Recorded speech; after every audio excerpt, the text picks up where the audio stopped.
Lieutenant General Antonio Navarrete itinalaga bilang bagong hepe ng Philippine Army.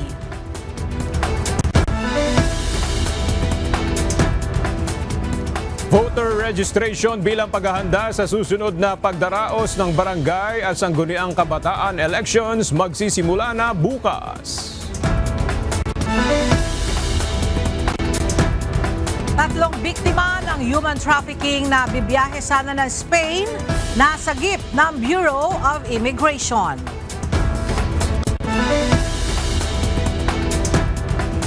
Panibagong low pressure area sa extreme northern Luzon, may medium chance na maging bagyo ayon sa Pag-asa.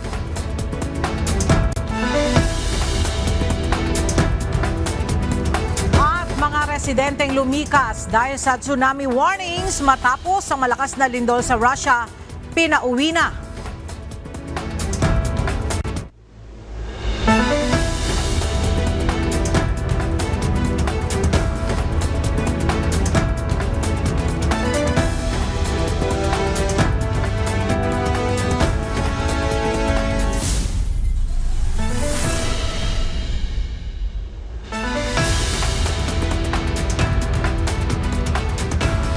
Magandang tanghali mga kasangbahay. Ngayon po ay araw ng Huwebes, July 31, 2025. Tayo po ay sabayang napapakinggan sa Radyo La Verdad 1350, ang UNTV Radio. At una sa mga balita ngayong tanghali. Pinangunahan ni Pangulong Ferdinand Marcos Jr. ang 67th Philippine Army Change of Command sa Fort Andres Bonifacio sa Taguig City kanina. Ang itinalagang papalit kay retired Lieutenant General Roy Galido bilang Army Chief ay kaklase rin niya sa PMA Bigkislahi Class of 1990. Mula sa Taguig City, ang detalye hatid ni Nel Maribuhok live.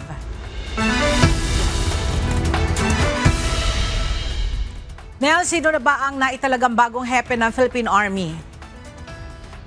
Si Lieutenant General Antonio Navarrete ang itinalagang bagong commanding general ng Philippine Army. Papalitan niya si retired Lieutenant General Roy Galido. Kanina si Pangulong Ferdinand Marcos Jr. ang nanguna sa change of command at retirement ceremony dito sa Fort Andres Bonifacio, Taguig City.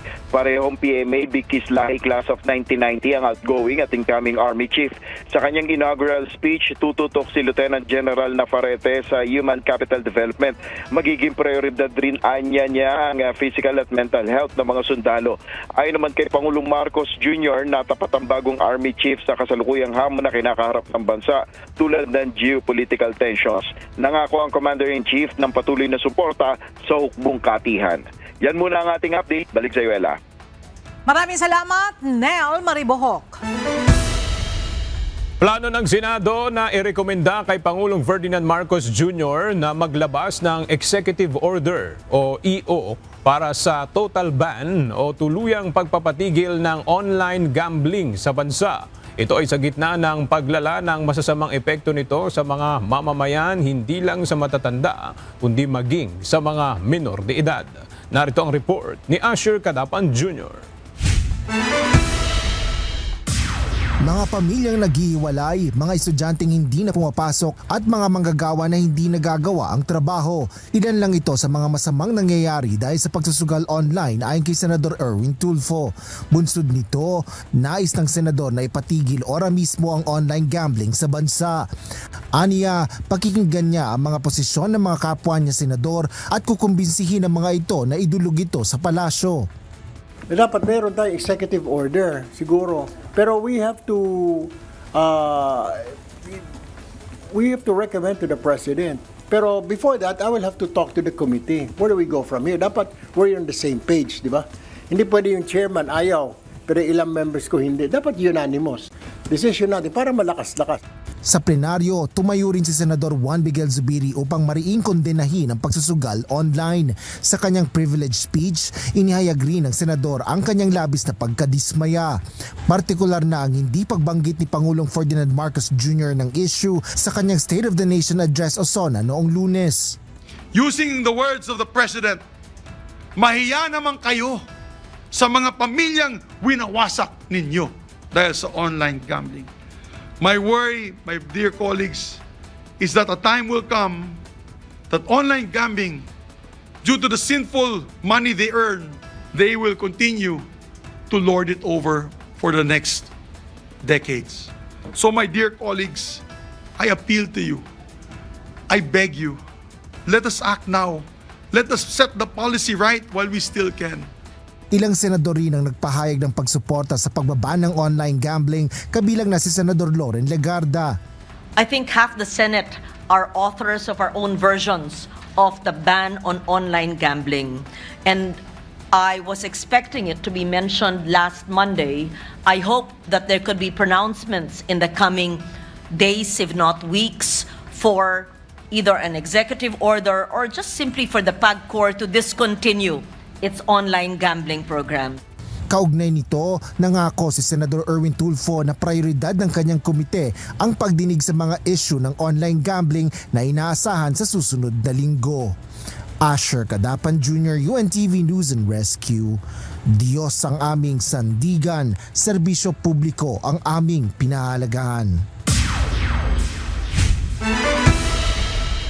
Iginiit ni AGA Party List Representative Nicanor Briones na hindi siya naglalaro ng online sabong nang dumalo sa plenary session ng Kamara noong July 28, araw ng Lunes. Ang kongresista ang nakuhanan ng video at letrato na nag-viral na sa social media. Ang detalye sa ulat ni Rosalie Coz. Nagsalita na ang kongresistang nag-viral matapos makuhanan ng larawan at video na nanonood ng sabong sa kasagsagan ng sesyon sa plenaryo ng Kamara noong July 28 Lunes, pagbubukas ng first regular session ng 20th Congress. Paglilinaw ni AGA Party List Representative Nicanor Briones, hindi siya tumatangkilik o pumupusta sa online cockfighting. Nang araw na iyon, may nagpadala umano ng link sa kanyang messaging app at binuksan niya ito. Nais lang umanong magpa-sponsor sa kanya ng isang kaanak. Meron lang nag-message sa akin yung pamangkin ko na gusto mag-invite ng traditional na sabong na gusto ako'y lumaban. Hindi naman ako interesado, hindi naman ako nagsasabong. Yung practice fight na nag-i-invite sa atin, walang tarian, walang tao. Tinignan ko lang dahil nag-i-invite tayo. Humingi naman ito ng paumanhin dahil sa naidulot ng insidente sa Kamara, gayon din sa publiko na naapektuhan nito. Nahihiya ako sa aking mga kasama sa Kongreso, nahihiya ako kay Speaker sa parang nababahira na hindi maganda image ang aming Kongreso. So, kaya ako'y humarap. At kung meron man tayong hindi naganda, humingi tayo ng pasensya. Dahil ako, sumagot lang ako, tinignan ko lang yung message na binigay sa akin. Dagdag pa nito, pinatatawad na rin niya ang kumuha ng litrato at video sa kanya at hindi na sasampahan ng reklamo. Kahit may tuturing anya itong panghihimasok sa kanyang privacy. Kung sino man ang gumawa sa akin noon, sino nag-video at gumawa ng fake news na ako'y nanonood o online sabong, hindi ko alam kung anong iyong motibo. Pero tapos nito, ako pinaliwanag ko lang yung party ko. Kung ano man ang motibo mo, pinatatawad na kita. Ang akin lamang masasabi, huwag mo nang uulitin dahil baka sa susunod makakulong ka na. Nang matanong naman kung susuportahan niya ba ang mga panukalang nagsusulong na tuluyan ng ipagbawal ang online gambling kasama na ang online cockfighting sa bansa, ang sagot nito, Online gambling. Magpapail ako na iba na total yung online gaming at yung online sabong. Alam kong maraming naporhisyo diyan. Samantala, wala pang pahayag ang liderato ng Kamara hinggil sa issue. Rosalie Coz, UNTV News and Rescue. Diyos ang aming sandigan, serbisyo publiko ang aming pinahahalagahan. Hinog na umano ang kaso na inaasahang isasampa ng mga otoridad sa issue ng missing sabongeros. Ayon kay Department of Justice o DOJ Secretary Crispin Remulla, binubuo na nila ang affidavit hinggil dito. Ang detalye sa ulat ni Dante Amento. Isasampa sa lalong madaling panahon ang reklamo o kaso kaugnay ng nawawalang sabongeros. Ayon kay Department of Justice o DOJ Secretary Crispin Rimulya, nasa kustudiya ngayon ng mga pulis ang isa pang witness sa kaso. Dumadaan na ito sa masusing investigasyon ng mga otoridad at ng DOJ upang maisapinal ang affidavit na gagamitin sa pagsasampa ng reklamo. Sabihin ko sa ating mga kasama na paspasan na kasi nga ang tagal na natin iniintay ito. Dagdag pa ng Secretary Rimulya, hinog na ang kasong isasampa laban sa mga personalidad na sangkot sa missing sabongeros case. Hindi naman nagbigay ng pangalan ang kalihim kung sino-sino ang mga ito. Kabilang sa tinitingnang ikakaso ng DOJ ay murder at kidnapping with murder, lalo na kung may sapat na ebidensyang pinatay ang mga sabongero. Saka na, lalabas namin kasi binubuo na namin yung mga affidavit para yung complaint pwede na i-file. Hinog na yung kaso. Noong isang araw ay may nakuha na naman anyang mga buto sa Taal Lake kasama ang bungo ng pinaniniwalaang tao. Lalo anya itong nagpapatibay sa kredibilidad ng whistleblower na si Julie Patidongan alias Totoy na nagsabing itinapon sa Taal Lake ang mga labi ng missing sabongeros. Makikita mo talaga reliable yung sinasabi ng ating testigo na doon nga tinatambak ang mga tinatapon at dinidispatcha yung mga labi ng mga taong pinapatay. Dante Amento, UNTV, News and Rescue. Diyos ang aming sandigan, serbisyo publiko ang aming pinahahalagahan. Binigyan diin ni Navotas City Representative Toby Chanco ang panawagang buwagin ng small committee sa proposed national budget deliberations. May hamon din itong i-post sa website ng House of Representatives ang minutes ng small committee sa 2025 budget.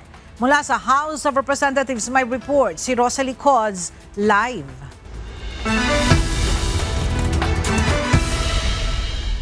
Rosalie, ano ba ang ginagawa ng small committee ng Kamara sa proposed national budget deliberations?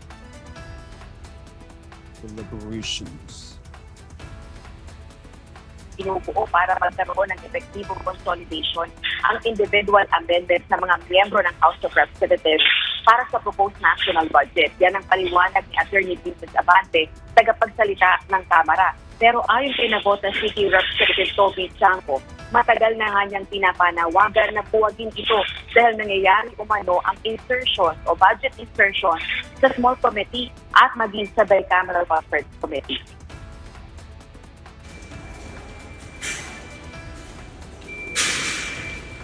Ngayong malinaw anya ang panawagan ni Pangulong Ferdinand Marcos Jr. sa transparency lalo na sa budget, naniniwala ang kongresistang baka may pag-asa na sa apela nitong pagbuwag sa small committee. Dagdag pa nito, dapat gawin ang individual amendments sa plenary session o bukas sa publiko. Kung seryoso rin anya ang liderato ng Kamara sa transparency, hamon nitong i-post sa website ng House of Representatives ang minutes ng small committee sa 2025 budget. Bago ito, tiniyak na ni Speaker Martin Romualdez ang pagsasapubliko ng budget deliberations para sa 2026 proposed national budget mula House Committee hanggang sa plenaryo. Gayun din, isusulong nito ang pagbubukas sa publiko ng Bicameral Conference Committee o BICAM. Yan muna ang latest live mula rito sa Kamara. Balik sa iyo, Ella. Maraming salamat, Rosalie Coz.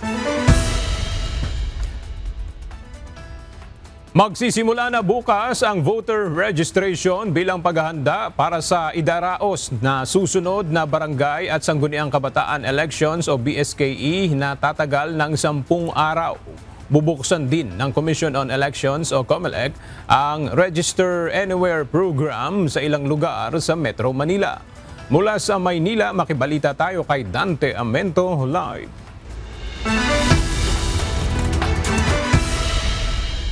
Dante, anong oras magsisimula ang voter registration bukas at ano-ano ang mga paalala ng COMELEC sa mga magpaparehistro? Magandang tanghali, aga. Ito ay magsisimula ng alas 8 ng umaga, tatagal hanggang alas 5 ng hapon. At ang paalala ng Commission on Elections o COMELEC, magdala ng kahit isang valid ID. Kasama po dyan yung ating national ID o kaya senior citizens ID, student ID, at maging ng iba pang mga valid ID na ini-issue ng ating pamahalaan. May 10 araw ang mga gustong magparehistro upang makaboto sa darating na mga halalan. Magsisimula na bukas, August 1 hanggang August 10, ang voter registration sa buong bansa. Pupunta ang Commission on Elections o COMELEC bukas sa isang Indigenous People o IP community sa Mabalacat, Pampanga para sa isang special registration para sa mga katutubo. Nakapaloob dito ang lahat ng serbisyo ng COMELEC tulad ng pagbabago sa civil status, pangalan at corrections ng entry sa registration records. Maging ang mga hindi nakaboto sa nakaraang 2 magkasunod na halalan na considered deactivated ay maaari nang magpa-reactivate. Kung ikaw ay nakatira ngayon sa Marikina dahil nagtatrabaho ka pero ikaw ay talagang taga Bicol, pwede ka pa rin magpa-register sa RAP. Kami na rin magpo-forward ng registration mo doon sa Bicol.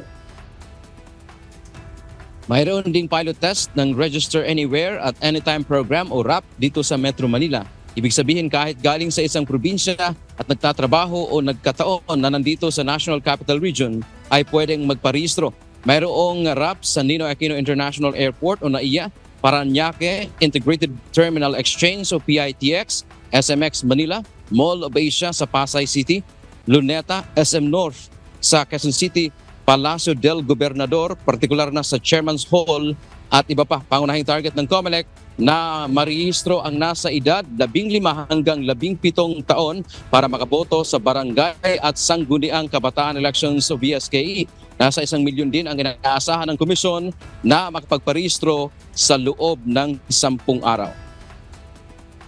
Aga dahil nga itong pagpaparehistro na gagawin ng COMELEC ay 10 araw lamang para ito sa barangay at sangguniang kabataan elections. Pero ayon kay Chairman Garcia, kapag finito ng Pangulo yung panukalang batas kung saan nagtatakda ng fixed term ng mga barangay at SK officials, ibig sabihin magkakaroon ng postponement. Hindi lang hanggang August 10 ang voter registration na gagawin ng COMELEC, kundi itutuloy daw nila ito hanggang May 2026. Yan ang ating update mula dito sa Maynila. Balik sa iyo, Aga. Maraming salamat, Dante Amento. Kinumpirma ni Education Secretary Sani Angara na patuloy pa rin ang investigasyon sa umano'y irregularidad sa Senior High School Voucher Program. Ngunit sa kabila ng usapin sa nasabing programa, tiniyak ng kagawaran na hindi titigil ang subsidiya para sa mga mag-aaral na umaasa rito. Ang detalye sa report ni Jed Naresina.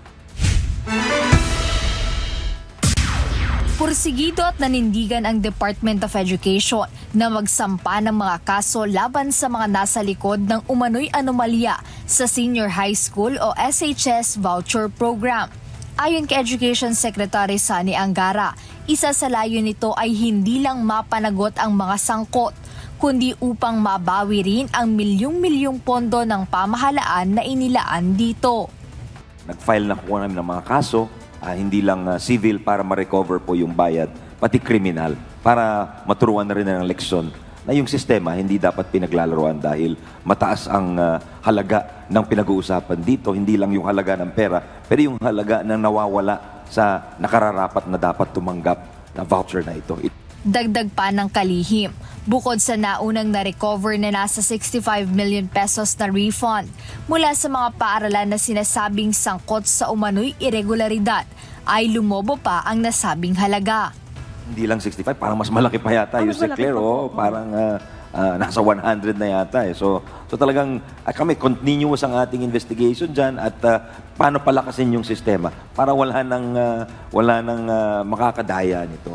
Tiniyak naman ni Secretary Angara na ang lahat ng refund ay muling ibabalik o mapupunta pa rin sa SHS Voucher Program. Hindi rin aniya ito inalis o itinigil para sa mga mag-aaral na umaasa rito. Magpapatuloy pa rin ang investigasyon sa umano'y irregularidad hanggang sa lahat ng dapat managot ay maharap sa kaukulang parusa. Jed Naresina, UNTV News and Rescue. Diyos ang aming sandigan, serbisyo publiko ang aming pinahahalagahan. Inaasahan na 6 na unit ng Dalian class trains ang aarangkada sa MRT Line 3 bago matapos ang taon. Ayon sa Department of Transportation, sa ngayon ay patuloy na inaayos ang halos 1 dekada ng train units na hindi napaandar upang maibsan ang mahabang pila ng mga pasahero sa MRT 3. Narito ang report ni Benedict Samson. Umaandar na tuwing peak hours ang 3 unit ng Dalian class train sa MRT Line 3. Ngunit bago matapos ang taong 2025, sinabi ng DOTR na madadagdagan pa ito ng 6 na Dalian class train. Ayon kay Transportation Secretary Vince Dizon, nasa 20 tren ng MRT 3 ang umaandar tuwing rush hour. Kaya naman malaking bagay kung madadagdagan pa ito nang sa ganoon ay maibsan na mahabang pila ng mga pasahero sa mga istasyon ng MRT 3. Ang goal talaga natin, lahat yan ay dapat 4-car trains na lahat.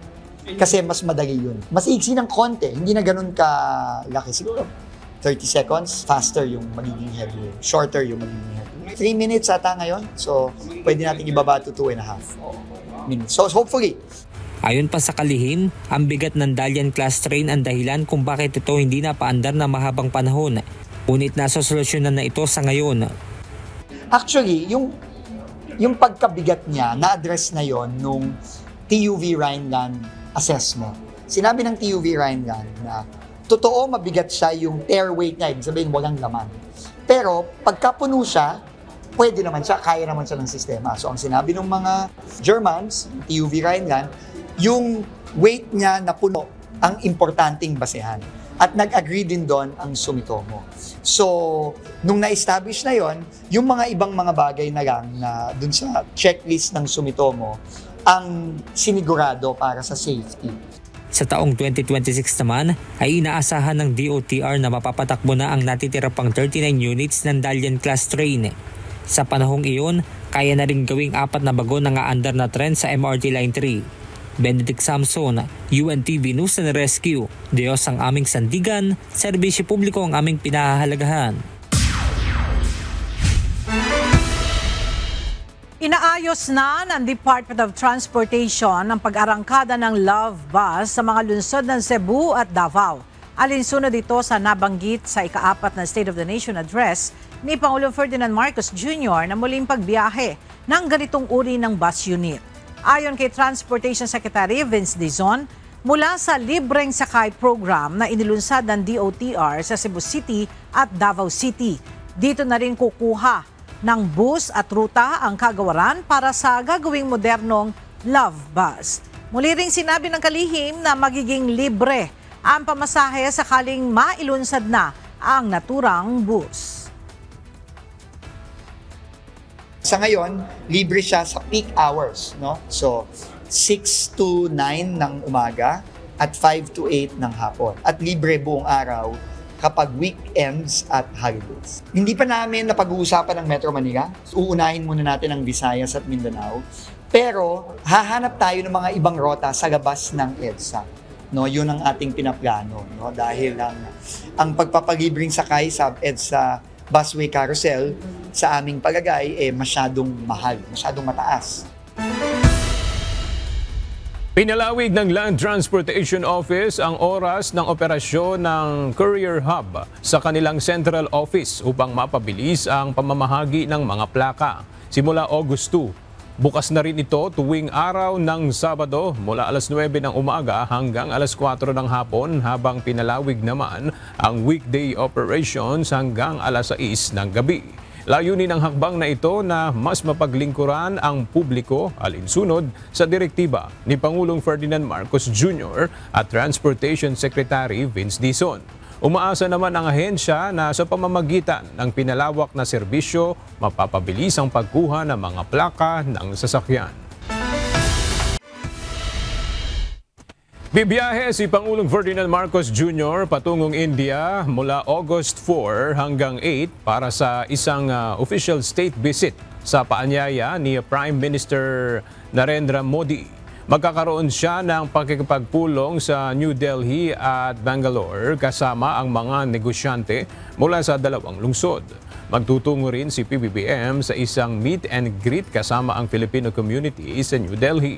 Ito ang kauna-unahang state visit ng isang Pangulo ng Pilipinas sa India mula noong pagbisita ni dating Pangulong Gloria Macapagal Arroyo taong 2007. Ang pagbisita ay bahagi ng pagdiriwang ng ika-75 anibersaryo ng diplomatic ties ng Pilipinas at India ngayong 2025.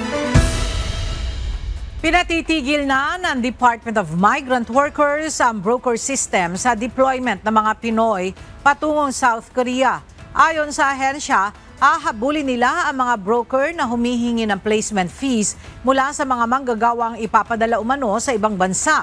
Ang detalye sa report ni Ivan Alvarez. Paiigtingin ng Department of Migrant Workers o DMW ang laban kontra sa mga middleman o broker. Ito'y mga taong kahit hindi otorisado ay naniningil ng bayad sa mga aplikante bago umano makakuha ng trabaho at makapunta sa ibang bansa. Ayon kay DMW Secretary Hans Leo Kakdak, partikular na ipatitigil ang sistemang ito para sa mga papuntang South Korea. Elimination of placement fee charging and the broker system sa Korea. Kasi before we came in, talamak yung broker system. Brokers, some of them Korean nationals, roam free and charge our deployed workers with or provide loans, so-called loans, with additional with fees involved in those loans, placement fees. Paliwanag ng kalihim, laganap ang ganitong gawain noong nakalipas na 4 hanggang 5 taon kung saan napipilitan ang ilang Pilipino na magbigay ng malaking bayarin dahil sa kagustuhang makapagtrabaho abroad. Anya, simula ng hawakan ng DMW ang regulasyon sa pagpapadala ng seasonal workers sa South Korea noong nakaraang taon, nagsimula ng tumigil ang ganitong sistema. Ngunit may ilang broker pa rin umano na patuloy ang operasyon. But the most important thing there is we run after them, we crack down on them, and we file cases against them. Dagdag pa nito sa kasalukuyan, hawak ng DMW ang 25 kaso laban sa mga broker kung saan tumutulong ang Department of Justice sa pagsasampa ng kaso laban sa mga ito.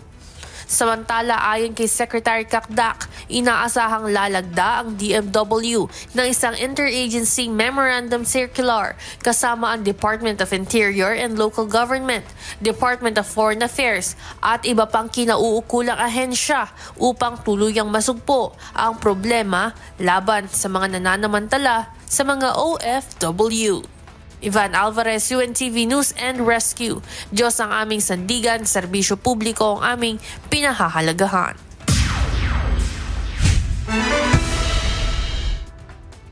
Nasagip ng Bureau of Immigration ang 3 Pilipino na biktima ng human trafficking at bibiyahe sana patungo ng bansang Spain. Base sa impormasyong ibinahagi ng Bureau of Immigration, ang mga biktima ay 2 kalalakihan at 1 babae na nasa edad 30 hanggang 40. Mula sa NAIA Terminal 3, tinangka ng mga ito na mag-board sa Emirates flight na patungo ng Spain, gayunman naharang sila ng immigration officers. Sa screening, nagduda ang immigration sa pahayag ng mga biktima na sila ay bibiyahe sa ibang bansa para dumalo sa isang conference at nagtatrabaho umano sa isang local tech company. Kalaunan, inamin ng mga ito na bibiyahe sila ng Spain upang maghanap ng trabaho doon. Pag-amin pa ng mga biktima, nagbayad sila ng mahigit 300,000 pesos sa recruiter na kanilang nakikilala lamang sa social media. Pinangakuan umano sila na bibigyan ng kaukulang mga dokumento at assistance upang makabiyahe abroad. Sa ngayon ay na-turn over na ang mga biktima sa Interagency Council Against Trafficking habang iniimbestigahan na ang nag-recruit sa mga ito. Daang libong mga pasyente na ang naserbisyohan ng OFW Hospital sa Pampanga. Ito'y kaugnay ng libreng serbisyo para sa mga overseas Filipino workers, pati ng kanilang mga benepisyaryo. Mula sa San Fernando, Pampanga, ang detalye sa report ni Ivan Alvarez, live.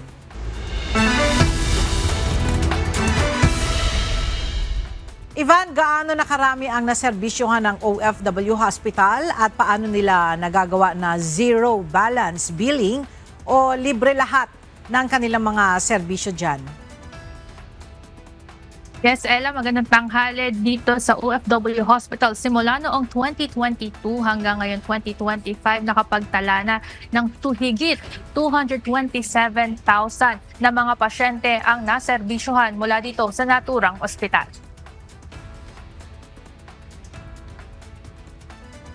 Siniguro ng Department of Migrant Workers na libre ang lahat ng serbisyong medikal sa OFW Hospital dito sa San Fernando, Pampanga.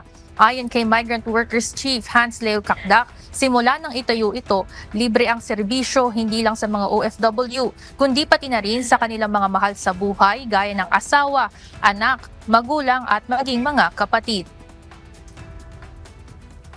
Wala talagang binabayaran kahit isang kusing. So we've never had that difficulty nor challenge here at the OFW Hospital since day one. Ayon sa DMW, kinukuha ang budget ng ospital mula sa General Appropriations Act o GAA, kung saan nasa 500 million pesos ang pondo para sa taong ito. Pagtitiyak ng pamunuan ng ospital, dadagdagan pa ang mga facilities at procedures upang mapalawig pa ang serbisyo para sa lahat ng mga benepisyaryo. Mayroon na rin anilang naipasang aplikasyon upang maging isang Level 2 hospital. Ella, paglilinaw ng DMW, sila ang pangunahing namumuno dito sa ospital. Ngunit mayroon ding mga tulong na natatanggap mula sa mga interagency committees gaya na lamang ng Department of Health o DOH. Yan muna ang update mula dito sa San Fernando, Pampanga. Balik sa inyo dyan, Ella. Maraming salamat, Ivan Alvarez. Sisimula na ng Social Security System o SSS ang dagdag pensyon sa lahat ng pensioner ng ahensya batay sa anunsyo nitong Huwebes, July 31. Sinabi ng SSS na hahatiin ang karagdagang pensyon sa loob ng 3 taon na matatanggap tuwing buwan ng Setyembre.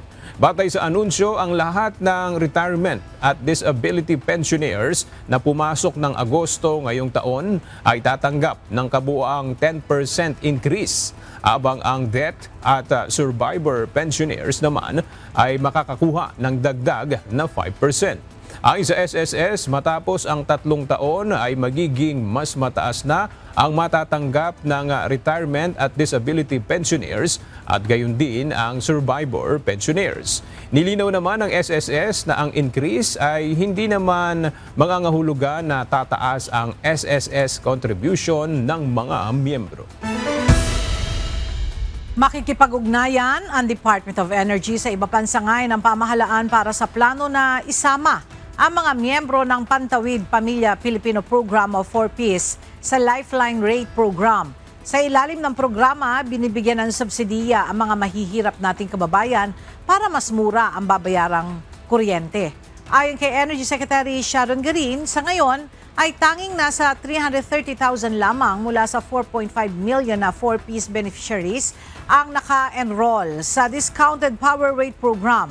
Nauna nang binanggit ni Pangulong Ferdinand Marcos Jr. sa kanyang ika-4 na SONA ang planong isama ang listahan members sa Lifeline Rate beneficiaries upang tulungan sila na masama ang gastos o mapasama ang gastos sa kuryente.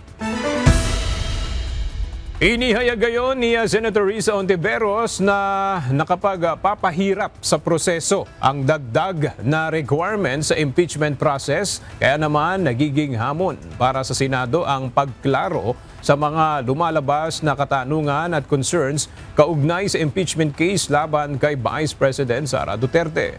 Mula sa Senado, narito ang report ni Asher Cadapan Jr. live.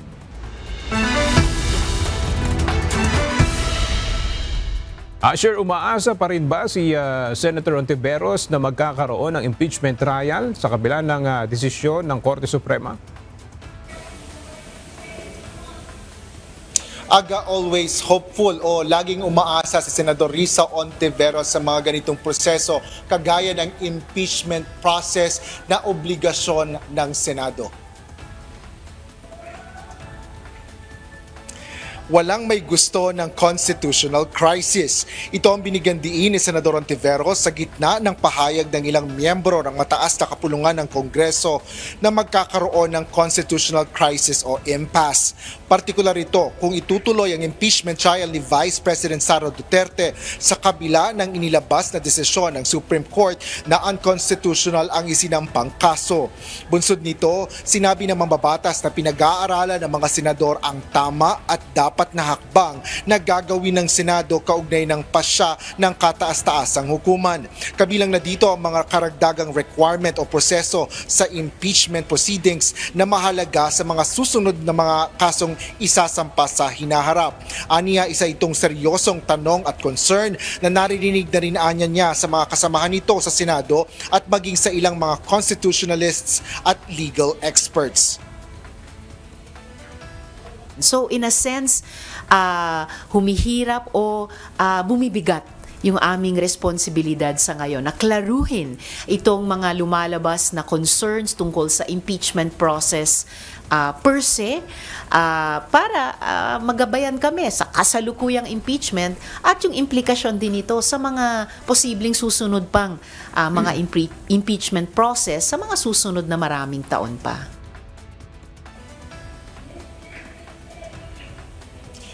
Aga sinabi rin ni Senador Risa Ontiveros na patuloy nilang pinag-aaralan ang kanilang mga argumento na kanilang at mga punto na kaugnay nga dito sa impeachment sa pagbubukas o kapag ihahayag na nila ito sa plenary session sa pagbubukas nga ng usapin na yan na itinakda nila sa August 6. Bukod dito ay sinabi rin ni Senador Risa Ontiveros na may resolusyon silang binubuo para sa mga argumento na ito na ilalabas nga nila kapag binuksan na ang usapin ng impeachment sa plenaryo. Yan ang latest dito sa Senado. Balik sa iyo, Aga. Maraming salamat, Asher Cadapan Jr. Arestado ng mga operatiba ng National Bureau of Investigation ang isang Chinese national sa lungsod ng Maynila dahil sa umano'y illegal practice of medicine at paglabag sa FDA law. Kinilala ng NBI ang suspect na si Chen Hongru na naninirahan sa Binondo, Maynila. Base sa intel na nakarating sa NBI, sinasabing nagpapakilala umano si Chen bilang isang doktor at iligal na nagsasagawa ng panggagamot sa mga pasyente sa isang makeshift clinic. Sinasabing nagre-reseta at nagbebenta rin umano ito ng mga Chinese drug na walang authorization mula sa Food and Drug Administration at iba pang regulatory agencies dito sa Pilipinas. Agad na nagsagawa ng test-buy operation ang mga NBI kung saan siningil ni Chen ng 1,500 pesos ang agent para sa check-up at gamot matapos na magpanggap na masakit ang kanyang ulo at tiyan. July 14 nang isinagawa ng NBI ang isang entrapment operation kung saan na-aresto ang suspect. Nagsagawa ng send-off ceremony ang Philippine National Police sa mga relief packs para sa mga nasalanta ng bagyong Krising sa Central at Northern Luzon. Ayon kay PNP Deputy Chief for Operations Police Lieutenant General Edgar Alan Okubo, gaya ng 5-minute response, sinisikap ng PNP na maging maagap sa pagtulong para sa mga nasalantaan ng kalamidad. Mula sa Camp Crame, may report si Lea Ilagan live. Lea, gaano karami at ano-ano ang mga relief goods na ipinadala ng PNP sa mga kababayan natin na nasalanta o sinalanta ng kalamidad? Magandang tanghali sa iyo, Aga. Nasa 7,500 na relief packs ang ipapamahagi ng Philippine National Police sa mga nasalanta ng bagyong Krising sa Central at Northern Luzon, partikular sa Tarlac, Pangasinan, La Union, Abra at Benguet. Ayon kay PNP Deputy Chief for Operations, Police Lieutenant General Edgar Alan Okubo, inaasahang nasa 8,000 pamilya sa naturang lugar ang mabibigyan ng relief pack. Kabilang din aniya ang mga tauhan ng PNP Bulinaw, Pangasinan na lubhang sinalanta ng bagyo. Kabilang sa laman ng relief packs ay bigas, delata, noodles, kape, inuming tubig at hygiene kit. Katuwang ng PNP sa ipapamahaging relief goods ang Rotary Club of Camp Crame at Fraternal of Eagles. Tinaypa ni Lieutenant General Ucubo na sa panahon ng kalamidad, lumalabas ang bayanihan ng mga Pilipino. Gaya aniya ng 5-minute response time, sinisikap din aniya ng PNP na maging maagap sa pagtulong sa mga nagiging biktima ng kalamidad. Aga? Maraming salamat, Lea Ilagan. Tumulong na ang air assets ng United States Air Force para sa isinasagawang humanitarian assistance at disaster response efforts para sa mga kababayan natin na sinalanta ng magkakasunod na bagyo at epekto ng habagat. Katuwang ang sandatahang lakas ng Pilipinas, tumulong ang US Forces para maghatid ng tulong sa mga sinalanta ng kalamidad sa Northern Luzon. Ang detalye hatid sa atin ni Ryan Lacanlale live. Ryan, ano itong mga air assets ng US na naging kaagapay sa paghahatid ng tulong sa mga kababayan nating naapektuhan ng bagyo? Alright, babalikan po natin ang pag-ulat niya ni Ryan Lacanlale. Nabuo bilang isang panibagong low pressure area ang kumpol ng mga ulap sa northeast ng extreme northern Luzon.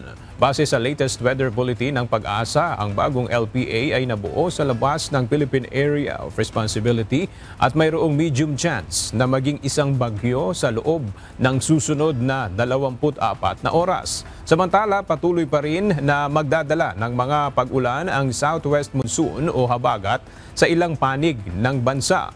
Gayunman, makararanas na ng mas maaliwalas na panahon ang Metro Manila at ilan pang bahagi ng Luzon. Hindi naapektuhan ng magnitude 8.8 na lindol sa Russia kahapon ang mga trenches dito sa Pilipinas, ayon sa Philippine Institute of Volcanology and Seismology o PHIVOLCS. May 6 na major trenches sa Pilipinas na kapag umuga ay pwedeng magdulot ng magnitude 8 na lindol at matataas na tsunami wave. Kahapon, nagbabala ang PHIVOLCS sa posibilidad ng tsunami kasunod na malakas na lindol sa Russia. Subalit bago mag-alas 5 ng hapon kahapon, nagpalabas din ng advisory ang PHIVOLCS para kanselahin ang tsunami advisory dahil wala ng banta ng mataas na alon. Hindi siya connected, walang effect yun sa short sa mga trenches din natin kasi masyado nang malayo. Tumulong na ang air assets ng United States Air Force para sa isinasagawang humanitarian assistance at disaster response efforts para sa mga kababayan natin na sinalanta ng magkakasunod na bagyo at epekto ng habagat. Katuwang ang sandatahang lakas ng Pilipinas, tumulong ang US Air Forces para maghatid ng tulong sa mga sinalanta ng kalamidad sa Northern Luzon. Ang detalye ihahatid sa atin ni Ryan Lacanlale live. Ryan, ano itong mga air assets ng US na naging kaagapay sa paghahatid ng tulong sa mga kababayan nating naapektuhan ng bagyo?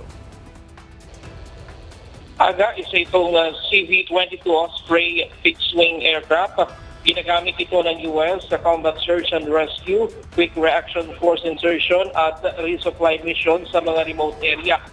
Sa gitna ng tuloy-tuloy na humanitarian assistance and disaster response ng pamahalaan, nag-deploy ng air asset ng Estados Unidos upang tulungan ang Philippine Air Force sa paghahatid ng tulong sa mga nasalanta ng bagyo at habagat. Gamit ang isang CV-29 o 22 Osprey ng United States Air Force, inihatid ang mga relief goods sa Vasco, Batanes. Nasa 300 o 300 kahon na family food packs ang naipaabot sa mga residente sa tulong ng joint operation ng Philippine Air Force at American Air Force. Nagbigay naman ng ground support ang mga personnel ng Tactical Operations Wing ng Northern Luzon para sa pagbaba at distribusyon ng mga supply. Bago ito, nag-deploy na rin ng Philippine Air Force ng C-130 at Black Hawk helicopter para sa katulad na misyon sa Batanes at Abra. Sa pagbalik ng C-130 ng Philippine Air Force, nagatid ito ng mga lokal na locally stranded individuals mula sa Vasco, Batanes, pabalik naman ng Maynila. Pinangunahan ang operasyon nito ng Office of the Civil Defense, Department of Social Welfare and Development. katulad o katuwang ang iba pang ahensya ng pamahalaan. Maliban sa paghahatid ng supply, layunin din ang misyong ito ang patuloy na pagpapatibay ng samahan ng Pilipinas at Estados Unidos sa pagkakaisa, kahandaan at pagtulong sa kapwa sa panahon ng kalamidad. So muna ang latest mula dito sa Quezon City. Balik sa iyo, Aga. Maraming salamat, Ryan Lacanlale.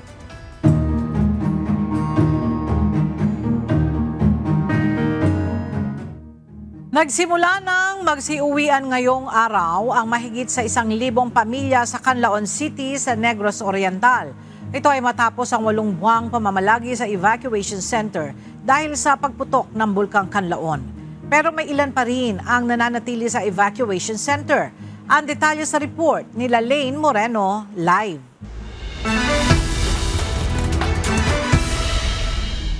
Lalaine, sino-sino itong mga evacuees na hindi pa pinapayagang makauwi?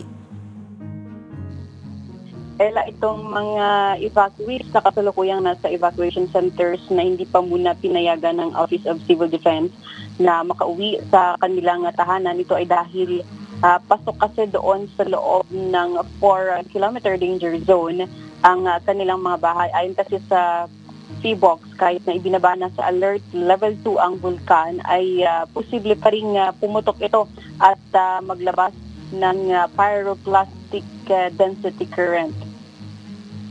Nagsiuwian na simula ngayong umaga ang 1,771 na pamilyang nakatira sa evacuation center sa bahagi ng Canlaon City na inilikas matapos pumutok ang Bulkang Canlaon. Ito ang mga pamilyang naninirahan sa labas ng 4-kilometer danger zone ng Mount Canlaon.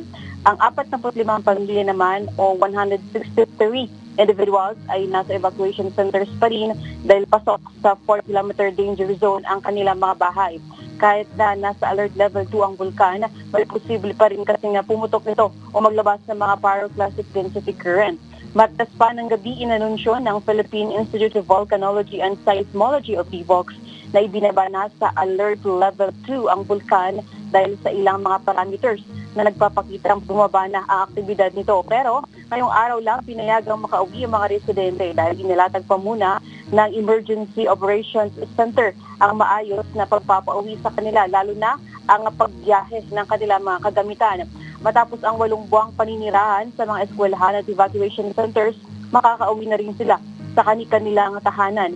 Inihatid sila ng mga sasakyan at rescue vehicles ng LGU pauwi. Samantala bukas, makakauwi naman ang mga evacuees sa La Castellana, siya naman sa bahagi ng Negros Occidental. Nitong July 13, may mahigit 500 pamilya na rin na pinayagang makauwi ng La Castellana LGU dahil kulang ang kanilang pondo para sa pagpapakain ng mga evacuees. Yan muna ating latest. Balik si Ella. Maraming salamat, Lalaine Moreno. Plano ng lokal na pamahalaan ng Legazpi City, Albay na isailalim sa renovation ang pamosong pasyalan na Linion Hill. Para sa detalye, makibalita tayo kay Jerry Galicia Live.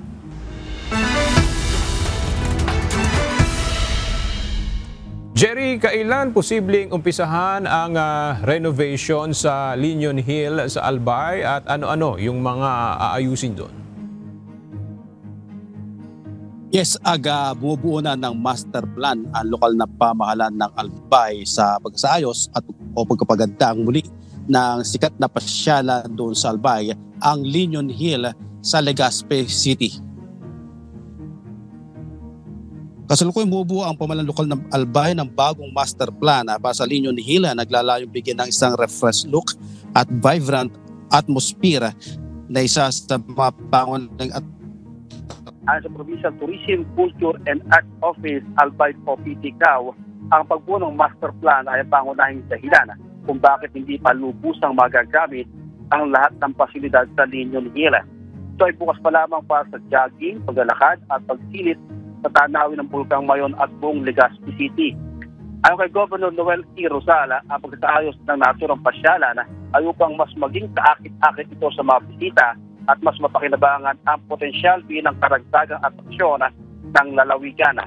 Hinihikayat ng LGU Albay ang suporta ng publiko at pag-unawa habang nasa katuparan ang mga pagbabago sa pagpapaganda sa Lindon Hill. Aga, patuloy naman natin aalamin sa lokal na pamahalaan ng Albay kung saan at kung magkano ang halaga na pondong ilalaan para nga dito sa renovasyon o pagpasayos ng Lindon Hill sa Legazpi City. Ang balita, balik sa'yo, Aga. Maraming salamat, Jerry Galicia.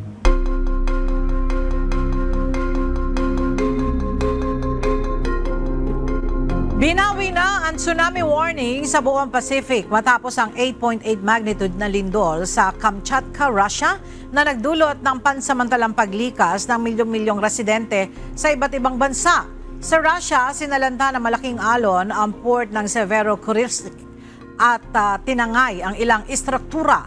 Sa Japan, halos 2 milyong residente ang inilikas at nananatili sa mataas na lugar. Sa Chile, 1.4 million ang nilikas sa itinuring na pinakamalaking evacuation sa kasaysayan ng bansa.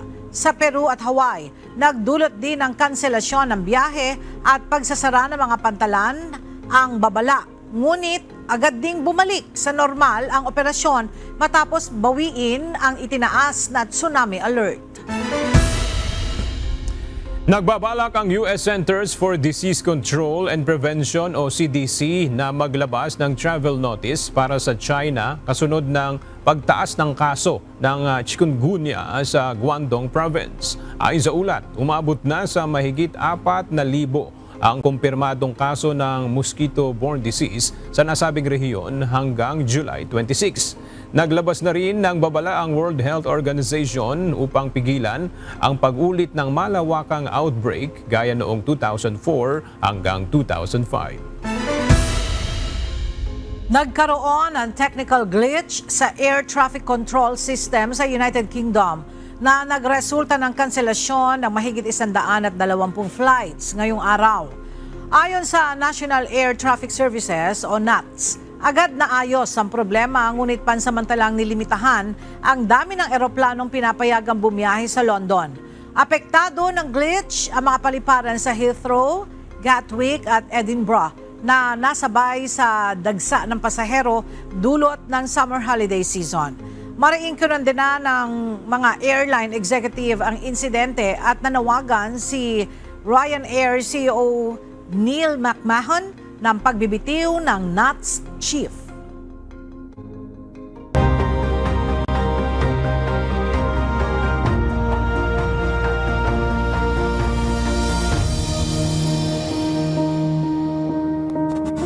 Patuloy ang pakikipagkaisa ng Members Church of God International o MCGI sa pagdodonate ng dugo para sa mga pasyenteng nangangailangan. Bahagi pa rin ito ng advokasya ng samahan na makatulong sa kapwa. Kaya naman pinarangalan ng Philippine Red Cross ang MCGI bilang religious organization na may pinakamaraming naiambag na bags ng dugo sa lungsod ng Zamboanga. Narito ang report ni Alan Manansala.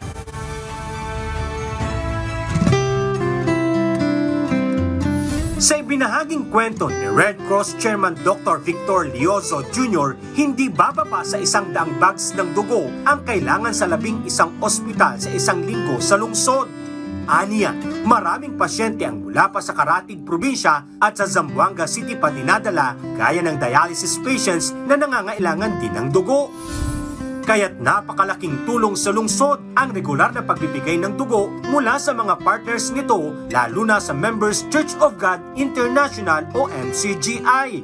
Pero ang point lang dito, hindi lang man ang Zamboanga patient.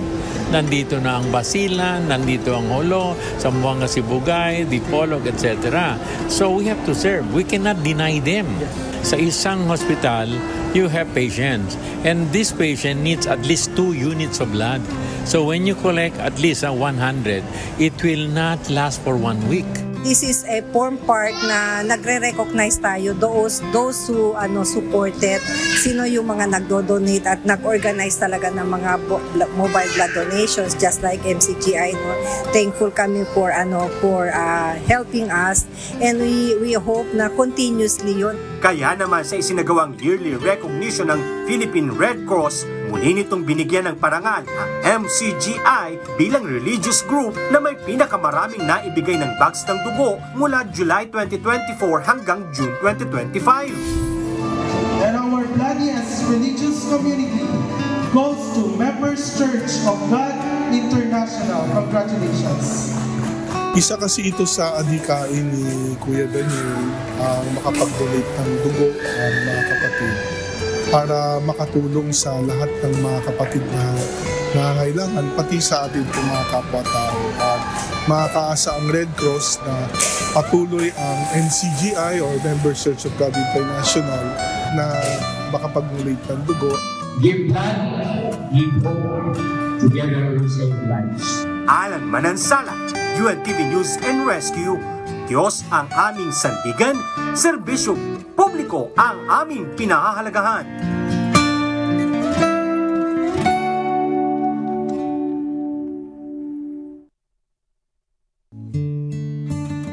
At sa ating pong iiwang mga salita ng Diyos na ating sandigan mula sa aklat ng Deuteronomio, Kapitulo 5, versikulo 10 na nagsasabi, "At pinagpapakitaan ko ng kaawaan ang libu-libong umiibig sa akin at tumutupad ng aking mga utos."